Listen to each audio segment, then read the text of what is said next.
Good evening everyone. This is Preeti Shukla. Today in this video lecture series of class 12th accountancy, we are going to cover the topic unequal drawings at unequal interval of time. फॉर्मूले पे आते हैं. Formula क्या बनेगा? Total product multiplied by r upon 100 multiplied by 1/12. अब यहाँ पे ये फॉर्मूला कब एप्लीकेबल होगा मैं आपको पहले भी बता चुकी हूँ, जब ड्राइंग्स की अमाउंट अनइक्वल होंगी या फिर टाइम इंटरवल अनइक्वल होगा. यहाँ पे आप सोच रहे होंगे कि इससे पहले वाला जो ड्राइंग का केस था वहां पे एवरेज पीरियड का कॉन्सेप्ट निकल के आता था. यहाँ पे एवरेज पीरियड की वैल्यू की जगह पे हमने 1 क्यों रखा हुआ है. तो जब आप ये टेबल ड्रॉ करेंगे तो आप ये टेबल देख रहे होंगे, टेबल में एक कॉलम है टाइम पीरियड का, और हम क्या करते हैं जो स्पेसिफिक ड्राइंग्स होती हैं उनको स्पेसिफिक पर्टिकुलर टाइम पीरियड के साथ मल्टीप्लाई करके हम यहाँ प्रोडक्ट लेते हैं. तो जो टाइम पीरियड की कैलकुलेशंस होती हैं उनको हम टोटल प्रोडक्ट में क्योंकि इंक्लूड कर लिए होते हैं, इसीलिए अगेन फिर हम यहाँ पे पीरियड को मेंशन नहीं करते हैं. तो ये है formula total product multiplied by r upon 100 multiplied by 1/12. अब हम देखते हैं कि ये टेबल कैसे बनती है, टेबल में वैल्यूज को कैसे पुट करते हैं, कैसे हमें यहाँ समेशन ऑफ प्रोडक्ट मिलता है, और कैसे इंटरेस्ट ऑन ड्राइंग की कैलकुलेशन बनती है unequal drawings at unequal interval of time के केस में. इसको एक इलिस्ट्रेशन की हेल्प से हम सीखने की कोशिश करते हैं, जानने की कोशिश करते हैं.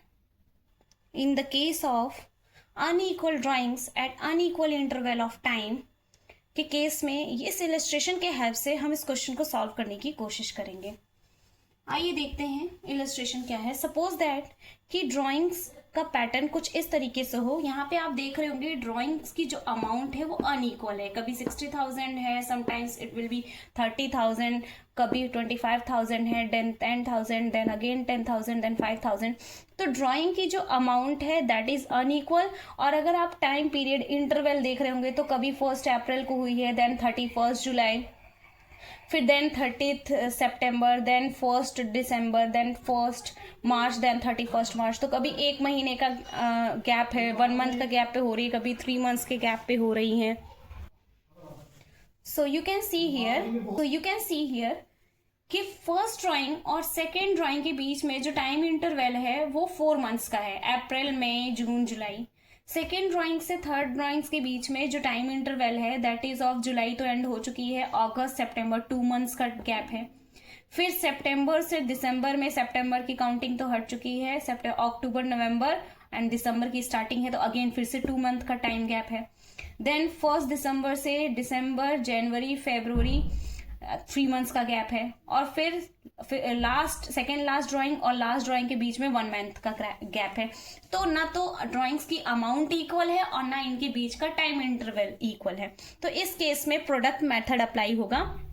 सबसे पहले क्या करेंगे, हम टाइम पीरियड को कैलकुलेट करेंगे. देखिए फर्स्ट ड्राइंग जो हुई है वो 1 अप्रैल को हुई है, तो 1 अप्रैल से 31 मार्च के बीच में कितना टाइम पीरियड आएगा, 12 मंथ्स का आएगा. 60,000 पे जो इंटरेस्ट की कैलकुलेशन हो रही है वो 12 मंथ्स के लिए होनी है.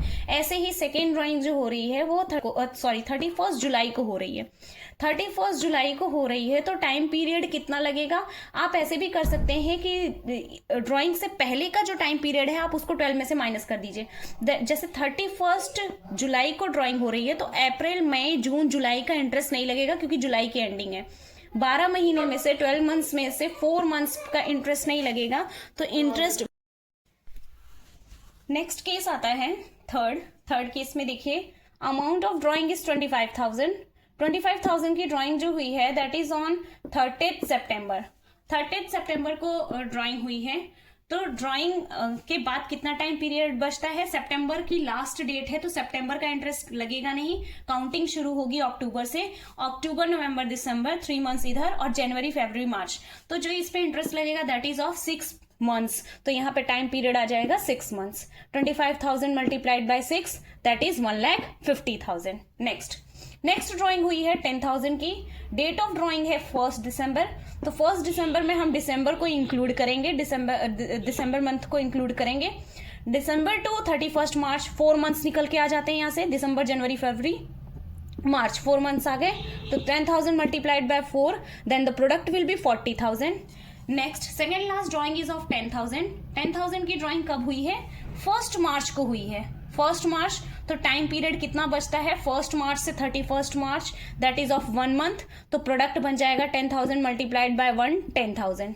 नेक्स्ट जो ड्राइंग है, last drawing, that is on 31 मार्च। 31 मार्च को अगर ड्राइंग हुई है तो 31 मार्च से 31 मार्च जो टाइम पीरियड बनेगा वो 0 बन जाएगा, और 0 मल्टीप्लाइड बाय 5,000, तो जो प्रोडक्ट बनेगा that is also of value 0। Product मिल गए हमें। अब अगला स्टेप क्या है, हमें प्रोडक्ट का समेशन करना है। 7,20,000 plus 2,40,000 plus 1,50,000 plus 40,000 plus 10,000, then the value will get will be 11,60,000। इन सब का समेशन करने पे हमें जो वैल्यू मिलेगी दैट इज 11,60,000। इसी वैल्यू को हम कहते हैं total product. Let me mention here, that is called total product. यही वैल्यू कहलाती है टोटल प्रोडक्ट। अब फॉर्मूला अगर आपको याद हो तो फॉर्मूला क्या होता था, total product multiplied by R upon 100 multiplied by 1/12। इसको जब हम सॉल्व करेंगे तो value we get will be 5,800। जो वैल्यू हमें मिलेगी that will be 5,800। So the interest on drawing for that period will be कौन सा टाइम पीरियड, 1 अप्रैल 2020 से 31 मार्च 2021 तक का जो इंटरेस्ट ऑन ड्राइंग निकल के आएगा दैट विल बी ऑफ 5,800। अब 2-3 बार इस वीडियो लेक्चर को देखिएगा। अगर आपको स्पीड ज़्यादा लग रही है, एक्चुअली मेरी थोड़े से बोलने की स्पीड आई थिंक ज़्यादा है, तो आप इसको 0.5x पे देख लीजिएगा या जैसे भी आपके लिए सुटेबल हो, और 2-3 बार देखिए, अलग अलग क्वेश्चंस की प्रैक्टिस करिए। बहुत इजी कैलकुलेशन है, ऐसी कोई डिफिकल्ट केस है नहीं, ऐसी कोई कॉम्प्लेक्स यहाँ पे कैलकुलेशंस है नहीं, कोई बोर्ड मास वगैरह नहीं है, सिंपल P/R/T अप्लाई हो रहा है। तो ये टॉपिक कवर हुआ। अब नेक्स्ट सेशन में हम अगला टॉपिक डिस्कस करेंगे। Thank you and take good care of yourself.